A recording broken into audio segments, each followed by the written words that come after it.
भाजपच्या फोडाफोडी आणि ईव्हीएम मधून मतांची चोरी या राजकारणाला लोक कंटाळली होती. पण जशी ठाकरे बंधूंनी एकत्र यायचं म्हटलं आणि काही मिनिटात महाराष्ट्राच्या राजकारणाने 360 डिग्री पलटी मारली. भाजपमध्ये शांतता पसरली तर इकडे एकनाथ शिंदे चिडचिड करायला लागले आणि मनसे पक्षातले भाजपप्रेमी आडवं यायला लागले.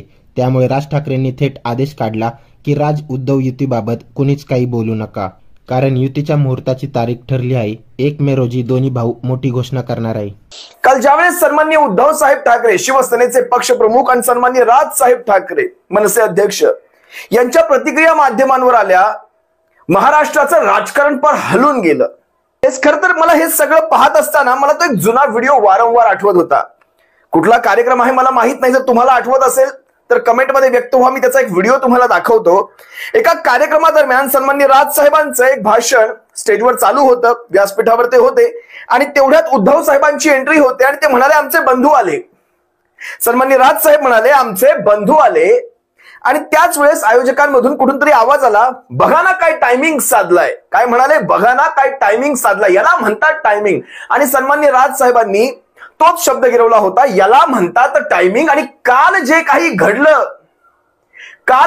घडलं त्यालाही म्हणतात टायमिंग. एकदा हा व्हिडिओ पहा, कुठला कार्यक्रम आहे तुम्ही जरा कमेंट मध्ये व्यक्त व्हा.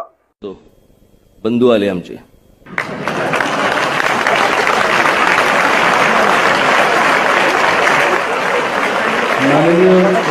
उद्धवजींना सुद्धा विनंती करतो की त्यांनी व्यासपीठावरच यावं थेट. वा, टायमिंग साधलं म्हणतात ते. काय बघा टायमिंग आहे. काही का असे ना, पण महाराष्ट्राच्या राजकारणाने एकाच दिवसामध्ये 360 डिग्री पलटीच मारली. आपण सर्वांनी पाहिलं, एका दिवसामध्ये महाराष्ट्राच्या राजकारणाने कलाटणी घेतली. काल सगळ्यांची तोंड पाहण्यासारखी झाली होती. विशेषतः कमळी आणि कमळीचे दलाल, कमळीचे बगलवच्चे यांची तोंड काल पाहण्यासारखी झाली होती. त्यातला एक चेहरा मी तुम्हा सर्वांना दाखवतो.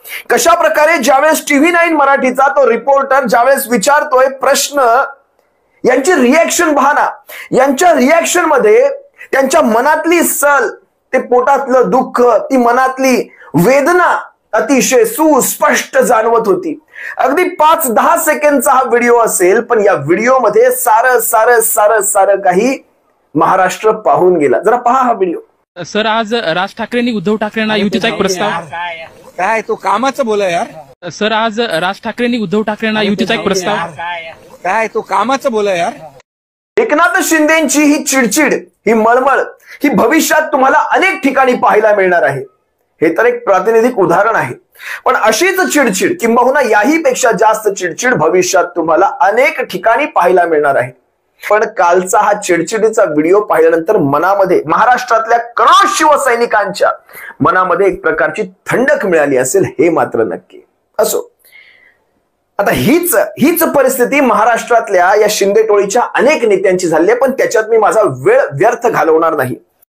आता झाले कसं, यावेळेस मात्र सन्माननीय राज साहेबांनी टाळी दिली आणि ती टाळीचा आवाज स्वतः मांजरेकरांच्या स्टुडिओत घुमण्याच्या अगोदरच तिकडे दादरमध्ये घुमला आणि स्वतः शिवसेनेच्या पक्षप्रमुखांनी या टाळीला लागलीच प्रतिसाद दिला. आता अनेक झारीतल्या शुक्राचार्यांची यामुळे झाली कोंडी. आता अनेकांना असं वाटलं होतं की शिवसेनेचे पक्षप्रमुख, त्यांना वाटलंच नव्हतं कुठे की अशा प्रकारचा प्रतिसाद येईल. आणि सन्माननीय राज साहेबांची भूमिका असेल, शिवसेनेच्या पक्षप्रमुखांची भूमिका असेल, या भूमिका या सर्वोच्च, हे झारीतले शुक्राचार्य आहेत ना, झारीतले शुक्राचार्य यांनी कमीत कमी आपल्या तोंडाला दाभणाने शिवून टाकावं.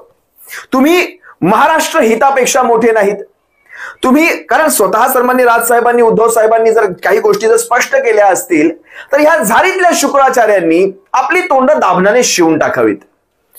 उद्धव साहेब, राज साहेब युतीचा निर्णय घेतील, पटलं तर करतील, नाही पटलं तर नाही करणार, झाली तर गोड, नाही झाली तर गोड. पण या झारीतल्या शुक्राचार्यांनी त्याच्यामध्ये मिठाचे खडे टाकणं हे ज्या वेगाने सुरू केलं, मला नवल वाटलं. मला काही विशिष्ट चेहऱ्यांकडनं अपेक्षा होती, पण त्यात अमय खोपकर म्हणजे कोण कधी कुठून उठतं माहित नाही मला.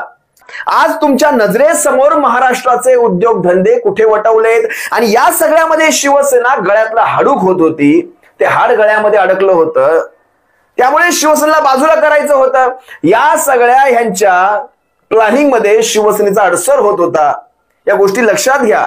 आज महाराष्ट्रातनं करोडोंची इन्व्हेस्टमेंट बाहेर गेलेली आहे, अब्जांची इन्व्हेस्टमेंट बाहेर गेलेली आहे. हा महाराष्ट्रावर घातलेला घाला आहे. अजून तरी हे मिठाचे खडे टाकण्यापेक्षा या झारीतल्या शुक्राचार्यांनी नसेल काही बोलता येत ना, शांत राहावं.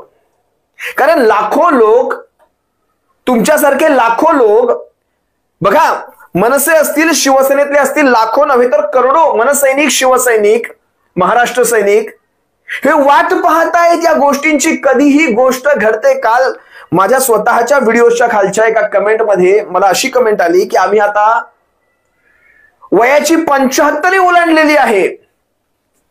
शिवसैनिकांची ही कमेंट होती ज्यांनी सन्माननीय राज साहेबांचा, उद्धव साहेबांच्याही आधीचा काळ पाहिलेला आहे. आम्ही वयाची 75 ओलांडलेली आहे. आमचा शेवट या महाराष्ट्राच्या अशा गुंतागुंतीमध्ये आम्हाला करायचा नाहीये. आम्हाला या महाराष्ट्रामध्ये हा ठाकरे ब्रँड पुन्हा जिवंत झालेला पाहिजे. जो संपवायचा घाट या कमळी आणि तिच्या भाडोत्री बगलबच्च्यांनी घातलेला आहे. हे लक्षात घ्या, या भावना लक्षात घ्या. झारीतले शुक्राचार्य बनू नका. तुमच्यासारखे अनेक टपून आहेत तिथे मिठाचे खडे टाकायला इतरांकडे. पण जोपर्यंत मला खरंच असं वाटतं, हे मनातून कुठेतरी वाटतं. बघा तुमची या बाबतीत काय प्रतिक्रिया आहे तुम्ही सांगा.